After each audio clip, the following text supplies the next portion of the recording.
আজকে প্রথমবারের মতো মাছের মাথা দিয়ে আলু ঘাটি করব, সাথে দুপুরে রান্না করব ছোলা ভুনা আর কলমি শাক ভাজি। তো পুরো ভিডিওটা দেখতে থাকবেন, আশা করি আপনাদের ভালো লাগবে। হ্যালো এভরিওয়ান, আসসালামু আলাইকুম।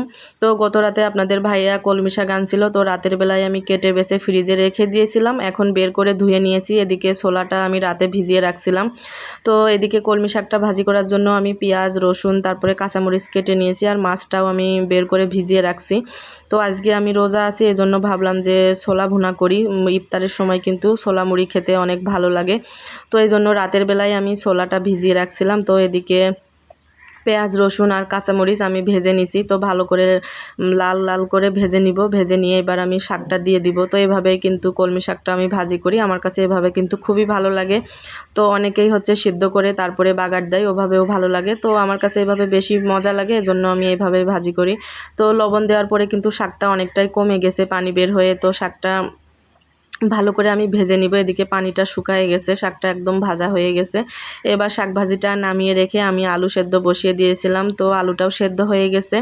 তো আলুটা আমি নামিয়ে রেখে ঘেটে নিব, ভালো করে ঘেটে রেখে দিব। তো এদিকে আলু সেদ্ধ বসিয়ে দিয়ে আমি ছোলা ভুনা আর আলু ঘাটি রান্না করার জন্য যা যা লাগবে সব কিছু কেটে নিয়ে আসছি আর কি। পেঁয়াজ রসুন কাঁচামরিচ সব কিছু কেটে গুছিয়ে রেখে দিয়েছি। এদিকে পেঁয়াজটা প্রথমে ভাজি করে নিয়ে তারপরে আদা রসুন বাটা, দুইটা এলাচ আর 2টা দারুচিনি দিয়ে, তো এবার আমি ভালো করে ভেজে নিয়ে তারপরে মশলাটা কষাবো আর কি, মানে মাছের মাথাটা কষিয়ে তারপরে রান্না করব।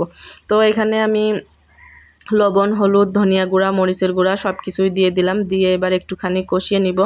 তো কষিয়ে নিয়ে তারপরে মাছের মাথাটা দিয়ে ঢেকে দিব। তো মাছের মাথাটা সুন্দরভাবে কিন্তু কষানো হয়ে গেছে। তো এভাবে কষিয়ে রান্না করলে ভালো লাগে আলু ঘাটি, আমি শুনেছি আর কি, আমি কিন্তু কখনো রান্না করি নাই। তো মাছের মাথাটা ভেঙে দিলাম, তো ভেঙে দিয়ে তারপরে আমি এই তো আলুটা ঘেটে রাখছিলাম সেটাও দিয়ে দিলাম। তো এবার ভালোভাবে মশলার সাথে কষিয়ে নিব।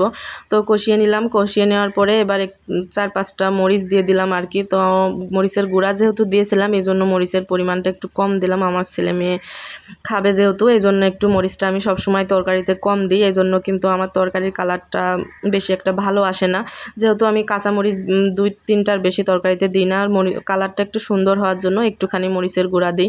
তো এই তো এখানে পেঁয়াজ রসুন আর 2টা শুকনা মরিচ আমি ফোড়নে দিয়ে দিলাম। তো এদিকে আমার আলু ঘাটি রান্নাটা হয়ে গেছে। আর বাসায় ধনিয়া পাতা শেষ হয়ে গেছিলো, এজন্য ধনিয়া পাতা দেওয়া হয় নাই, ধনিয়া পাতা দিলে বেশি ভালো লাগতো।